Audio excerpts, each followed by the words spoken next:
Okay, thank you. So this is joint work with Pontus Boström, who is also here in the audience today. And we are interested in verifying in a modular way that a multi-threaded program, a possibly non-terminating multi-threaded program, does not block indefinitely. So many multi-threaded programs, or probably most multi-threaded programs, use blocking primitives to synchronize threads. So for instance, when you acquire a lock, that might block if the thread is already taken. When you receive a message, that might block if there's currently no message in the channel. Or when you want to join another thread, that might block if that other thread has not terminated yet. And so the goal of this work is to have a verification technique that allows it to modularly and automatically verify that no blocking operation will block indefinitely. And there are basically three scenarios that we need to avoid in order to make this happen.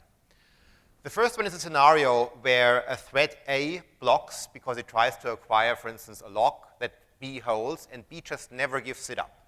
So thread B just terminates without ever giving up the lock, and that means A blocks indefinitely.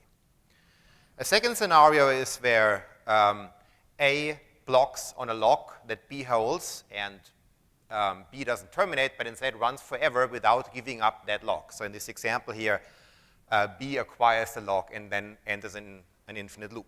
And of course, the third scenario is familiar to everyone. That's deadlock, where you also have indefinite blocking.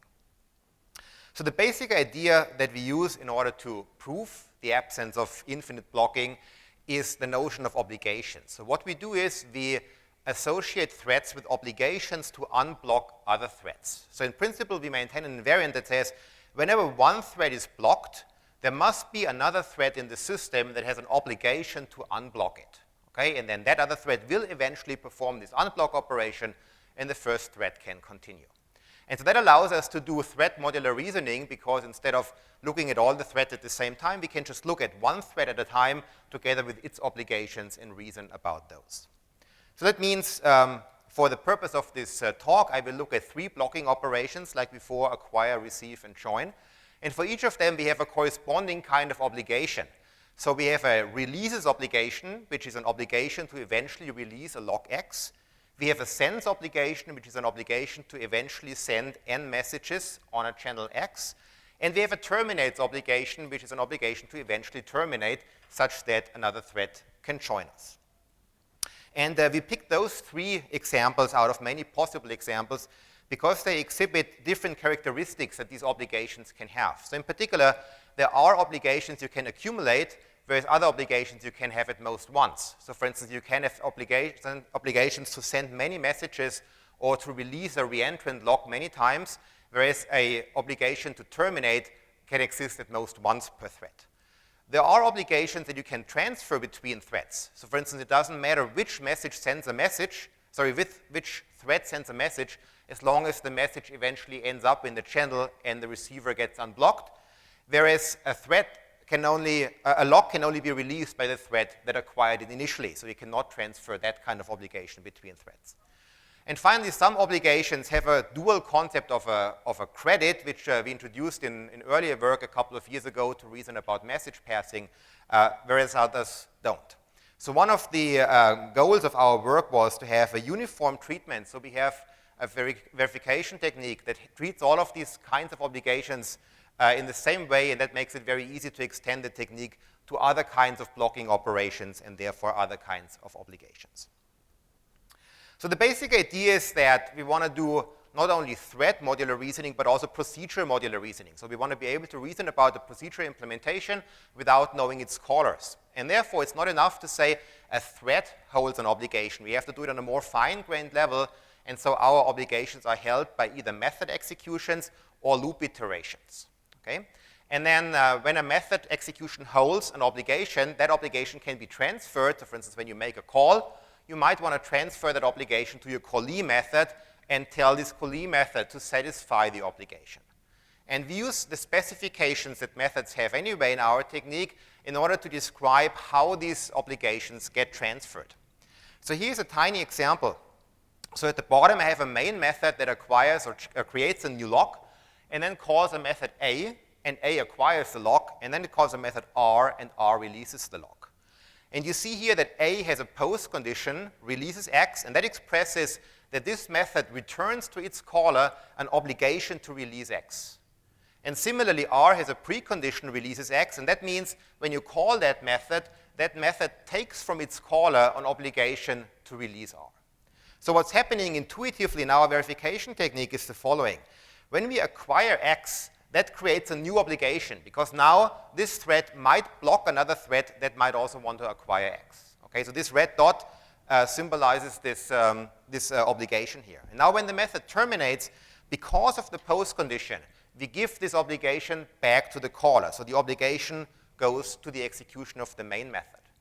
And there the next thing to do is call method R, and because of the precondition, the obligation gets transferred to the execution of the R method, and their release actually satisfies the obligation. So now we unblock another thread that might be waiting on X, and that thread can proceed.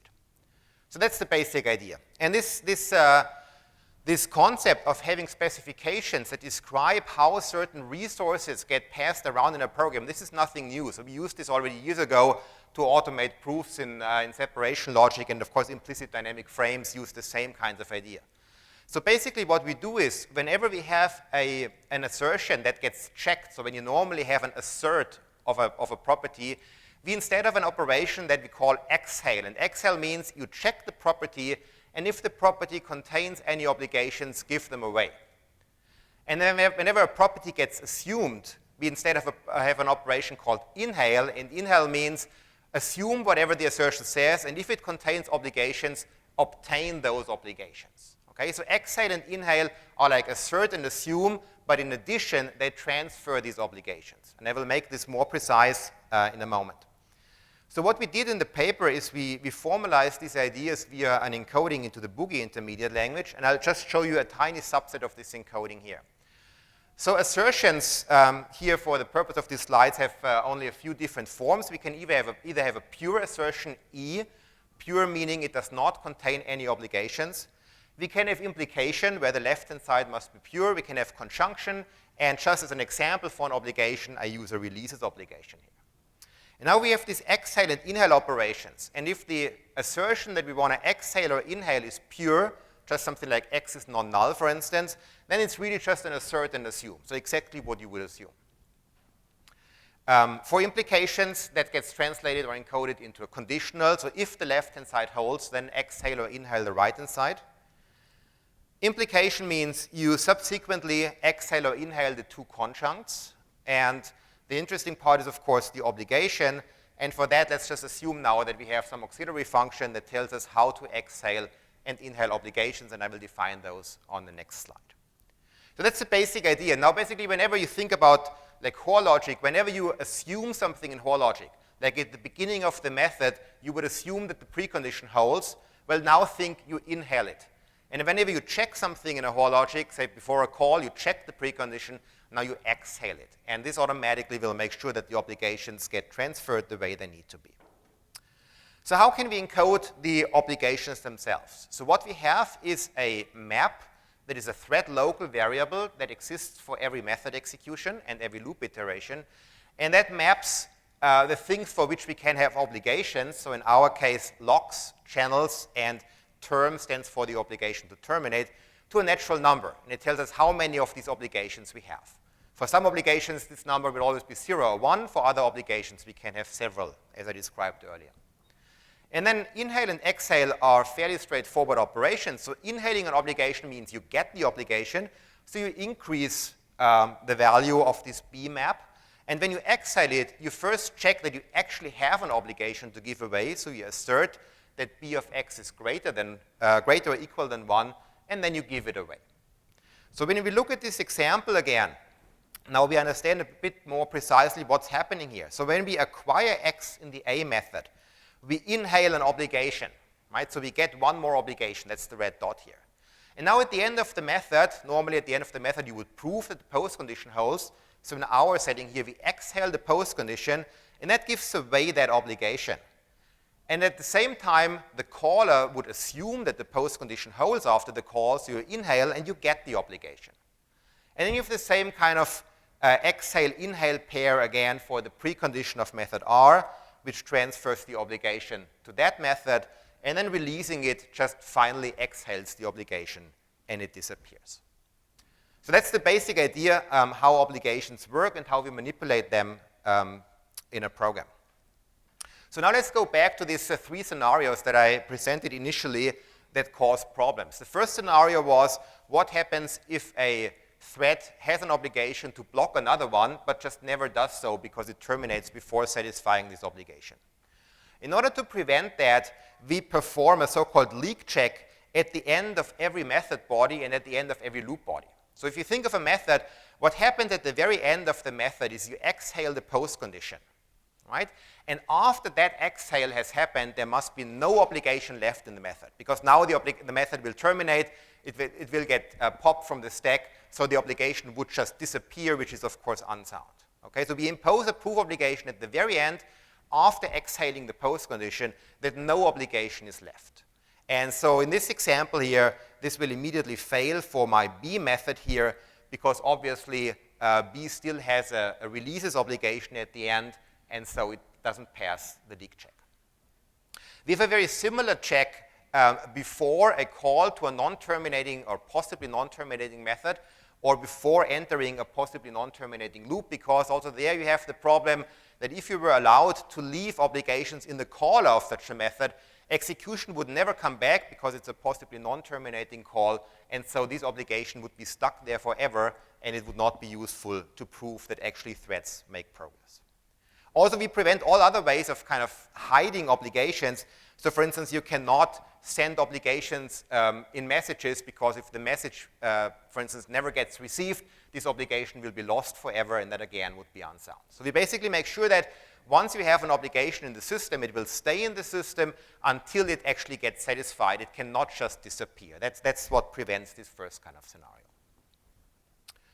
The second scenario was a situation where one thread has an obligation to unblock another thread, but then it enters some non-terminating execution before satisfying that obligation. And if you just look at the code, the way it's on the slide, this would already not verify, because this leak check that happens before non-terminating loop would fail, right? So thread B has an obligation when it enters a non-terminating loop.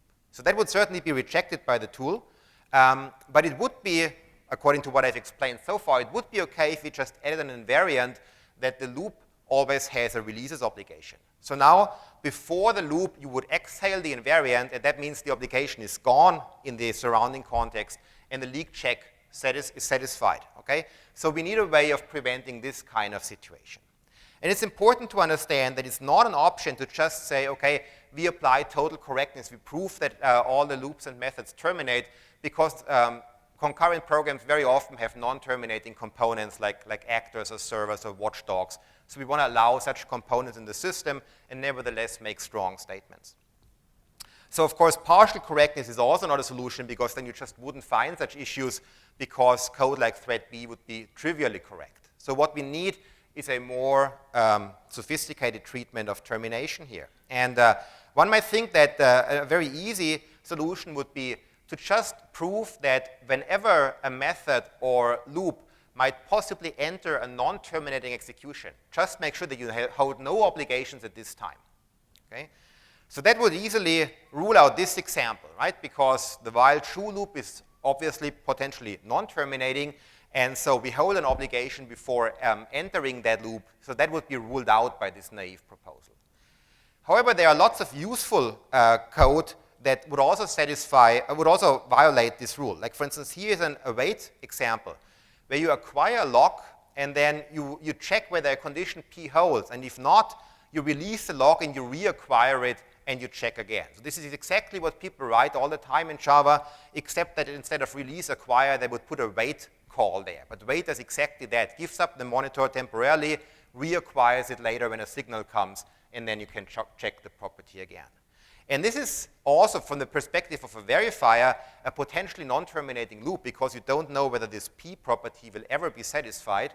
And so therefore, we would also have to disallow such code, which would be really bad. So therefore, what we do is we do allow a thread to hold obligations when it enters non-terminating code, as long as the obligation will not be postponed indefinitely. So within a finite number of steps, the thread must satisfy the obligation. And we do this by using standard techniques for reasoning about termination. So we assign a measure a ranking function to each obligation in our specification. So we use some well-founded set. In my slides here, I will use natural numbers with a dedicated top and bottom element. And we just prove that every recursive call or every loop iteration actually decreases that measure. That's a very simplistic solution here. If you're interested in a much more sophisticated solution to the problem, stay here for Bart's talk afterwards, who is looking into a similar problem and deals with this particular aspect of the work in a nicer way. So what we're doing here is basically we write our obligations in a slightly more complex way. So instead of just saying we have an obligation to release a log x, we say we have an obligation to release x within m steps. Okay? Or similarly, we can say we don't only have an obligation to terminate, we have an obligation to terminate within m steps. And now with this kind of specification, we don't need to say we do either partial or total correctness. We can very flexibly specify what's going on. So for instance, in a factorial method, we could say, well, if the parameter is greater or equal to 0, then the function will terminate in n steps, and otherwise we don't make any promises. So we don't need to commit to one or the other. So if you go back to the two examples, so this example now would clearly be rejected still, because in the loop invariant, I have to give some measure for my obligation, and whatever measure I put there, I will not be able to show that the measure decreases in every loop iteration and will always stay above 0. So this is going to fail because this decreases check is not going to succeed. But if you now look at the await example, we still have a problem there. So I can write the same kind of invariant. I have an obligation to release the lock within one step. And if you just look at the code, we also do that. We do release the lock within one step. However, if you technically look at the problem, at the end, we still need to exhale the same loop invariant. And of course, the value of 1 is not going to decrease. 1 is a constant. So we will not be able to show that this measure of the obligation actually decreased during the loop. So what we need here is we need to have a special treatment of obligations that are fresh, an obligation that was freshly obtained within this loop iteration or within this method execution. And whenever we know that an obligation is fresh, we do not have to perform this decreases check for it. Only when it gets old, we make sure that it's only going to stay around for a finite number of steps.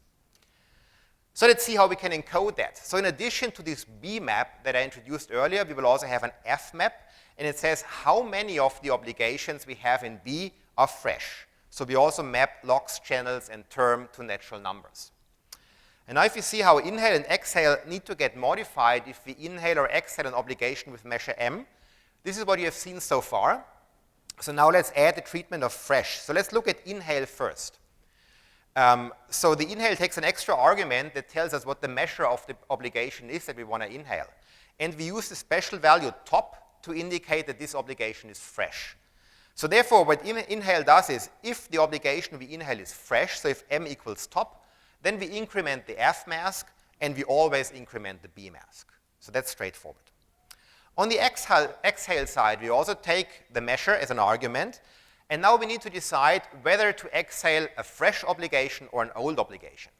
So we exhale a fresh obligation in two cases. The first case is the specification explicitly asks for a fresh obligation, so m is equal to top.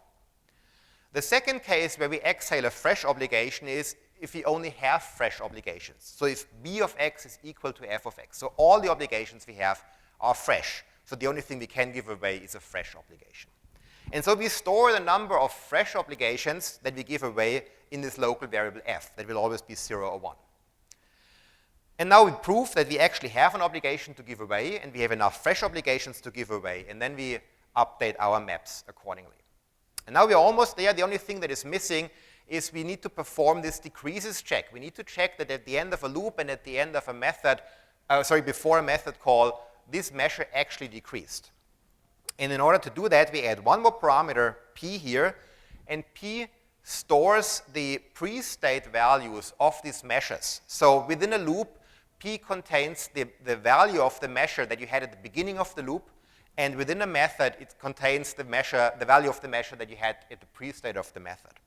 So when you inhale an obligation, what we do is we update this p mask by taking the minimum of its previous value and the value of this obligation that we inhale. Okay? So we are conservative, we take the minimum of all the possible measures.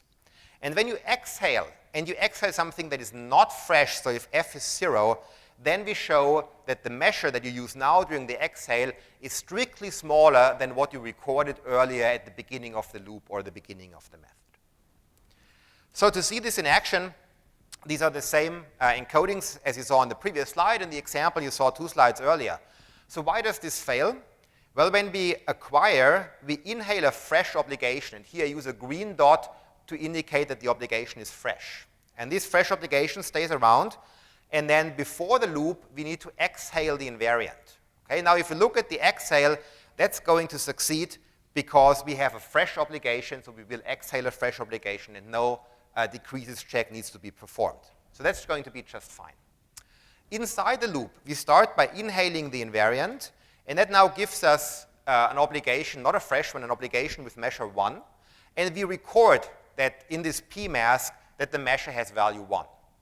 And then at the end, we exhale this obligation when we exhale the invariant. And now we have to show that the value decreased, and that's going to fail. So this blue assertion here is going to fail because 1 is not strictly less than 1, and therefore you know that the measure did not decrease.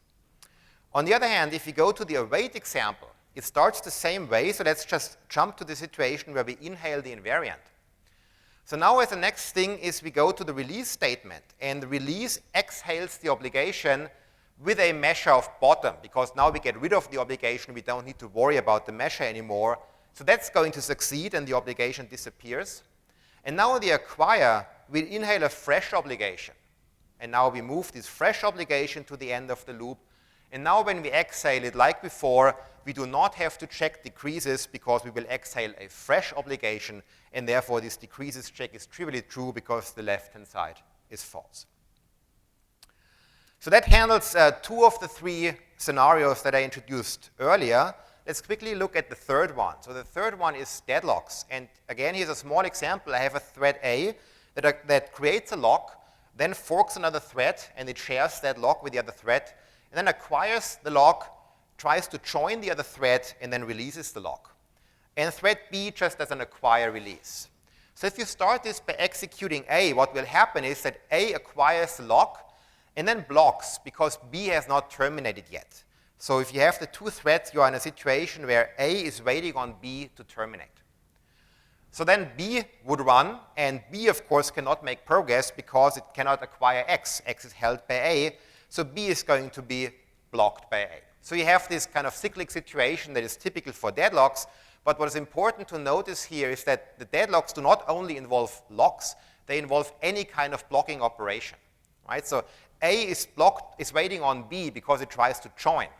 And that's the blocking operation that adds the edge to this cycle. Okay?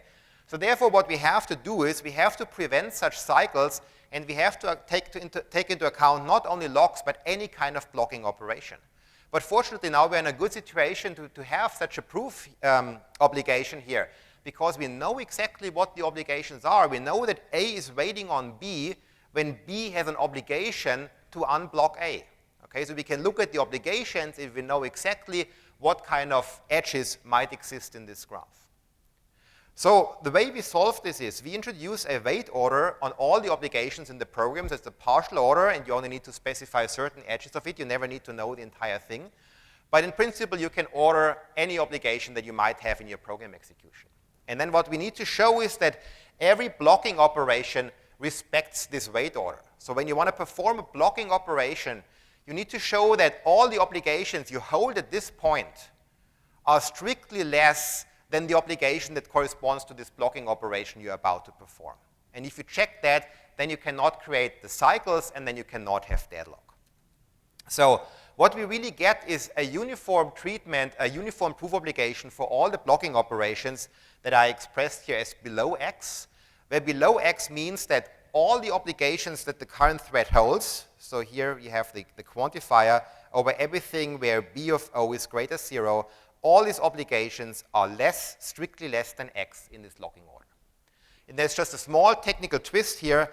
I mentioned earlier that in order to be procedure modular, B does not contain the obligations of the entire thread, but only the obligations of the current method execution. So to account for the other obligations in the thread, we have a ghost obligation called residue, which we always suitably constrain to make sure that residue is at least as large as all the obligations that are hidden in like deeper method executions on the call stack. And that gives us this procedure modularity here. And with this kind of proof obligation, the example on the previous slide would be ruled out. So with this verification technique, we can show a soundness result, and the soundness result essentially says that in a verified program, each thread either terminates or runs forever. Now that sounds like a tautology, but the important thing is that the third case is missing, namely that the thread blocks, right? It's either terminating or it runs forever, but it's not going to block forever. And this soundness result is based on two assumptions. One is we assume strong fairness. So the scheduler and the locks and the channels and so on must be fair. So if a thread is enabled infinitely many times, it will get scheduled infinitely many times. A second, but not very severe restriction is that we require that in every execution state you have only a finite number of threads. That's of course the case in every system with finite memory, and it's important to understand that the number needs to be finite, but it's not bounded. So it's not like in model checking where you say for up to 4 threads I don't have a deadlock. So we really prove it for an arbitrary but finite number of threads. So let me conclude. So this work introduces obligations to express which actions a thread must perform in order to unblock other threads. And the nice thing is that we have a uniform encoding of very different kinds of obligations, and that also, as I said earlier, makes it easier to extend the work towards more blocking operations. Obligations have measures to deal with non-terminating programs, and that means in particular that termination checking is a special case. You just deal with one kind of obligation, namely the terminates obligation. The verification is automatic in the same sense that Malte described earlier, so the only way the programmer interacts with the tool is by providing specifications. And in particular, our verification conditions are all well suited for an SMT solver, so we don't have any of the tricky aspects in there. It's modular in both ways. It's thread and procedure modular, and it's sound. So here I focused on obligations to unblock threads, but you can apply the same ideas to other kinds of liveness properties, in particular guarantee properties. So if you want to say that whatever an asynchronous task will be awaited eventually, you can do this as well, or that every message will receive a response eventually, you can use the same kind of ideas. We are currently working, we are almost done to implement the technique, not in Boogie like described in the paper, but in our own tool, Chalice on top of Viper, and so I expect this to be available within the next 4 weeks, I think. And yeah, that's it.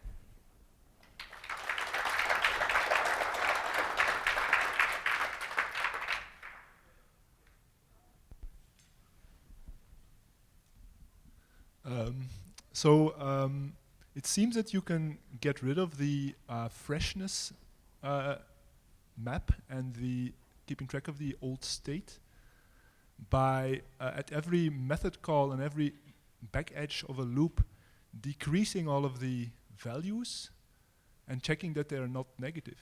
So why is that not sufficient? So what we want, we want to be able to handle examples like the one that I showed at the beginning, where the acquire happens in a different method.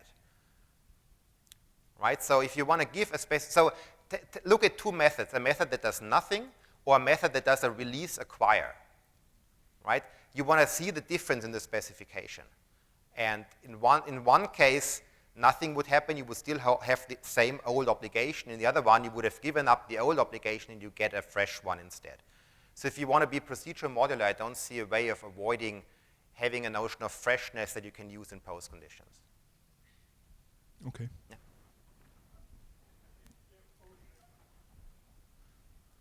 I've got a related question. In some earlier work, you avoided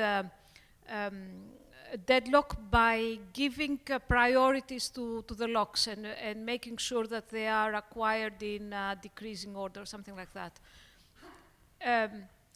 Does the need for freshness come because the locks are released and therefore you need to, it's not sufficient to consider that they have a certain priority? No, I think these are two different things. So So by priority, I think you mean the order, right? You need to order the locks. And so the technique that we have here is in principle exactly the same as what we had in the old Chalice work, but the old Chalice work had a specific treatment for every kind of blocking operation. So it treated locks one way, channels another way, and it was unsound for join because it didn't treat join at all. So with respect to deadlock checking, the contribution of this work is basically what you see on one slide. One way of expressing the proof obligation that treats all blocking operations the same. The freshness really just comes from wanting to be able to handle non-terminating programs. So you want to be able to say that even though the method doesn't terminate, nevertheless, it does give up the obligation after some time, and then typically you get a fresh one instead. Like think of a producer, you send one message to the consumer and you get a fresh obligation to set yet another one. And you need to distinguish that case from a loop that just does nothing. So this has nothing to do with the deadlock checking. You mentioned correctly that you need to make sure that a thread cannot somehow discard its obligations secretly on the side. And I was wondering if there's a connection with the previous paper, which was talking about magic wands. You want to make sure that a magic wand doesn't get too large a footprint by picking up one of these obligations, say, which would allow it to vanish. So have you been thinking about ways, because typically in these permission systems, we haven't worried so much about people throwing away permissions, but now we have to be careful. So this is a very good question. So in general, basically, whenever you want to apply some kind of abstraction, you need to be worried whether you can hide obligations inside the abstraction. So the same thing applies for abstract predicates, right? When wands would be one example, abstract predicates would be another. So we have not worked out the details for wands. For abstract predicates, actually what you can do is, so in most automatic tools, the user needs to fold and unfold predicates explicitly with a ghost operation. So what we do there is we allow you to put an obligation into this predicate, and then whenever you fold this predicate, you get an obligation to unfold. So we introduced another obligation, one that has nothing to do, it's not by itself for a blocking operation, but it's another thing that you cannot just leak. You need to eventually unfold, and then the original obligation comes back, and then you need to deal with it. A variant of your first scenario of the thread that takes the lock and then terminates is where the other thread crashes. How do you deal with that? Are you still able to check that you've discharged the obligation before crashing? So you dealt with the one of terminating by saying before you terminate you have to check that there are no obligations. But what if the program crashes and doesn't have the chance to do that? Right, so it depends on what kind of crash you're considering. So of course, for many of the crashes, we would prove that don't happen. But if you consider something like a virtual machine error in Java, which can just always happen, then in this case, our technique is unsound. So other questions?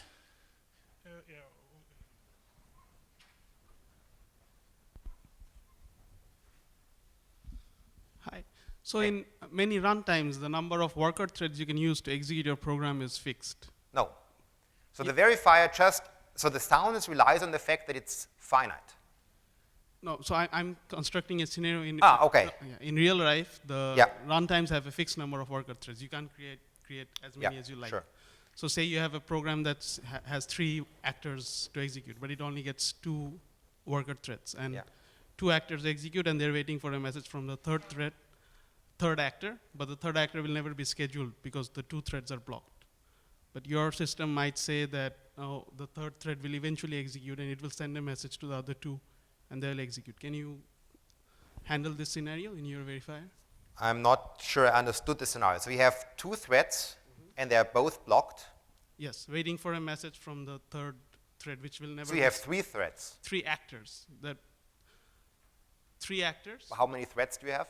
The runtime is only providing support for 2 active threads. And but there's scheduling, right? I guess when one of them becomes inactive, then you schedule another one, or? No, so that's the limitation of the runtime. If the thread is blocked, it doesn't create another one to execute it. So these are logical threads, right? But in the system, real system, you'll have a fixed number of physical threads.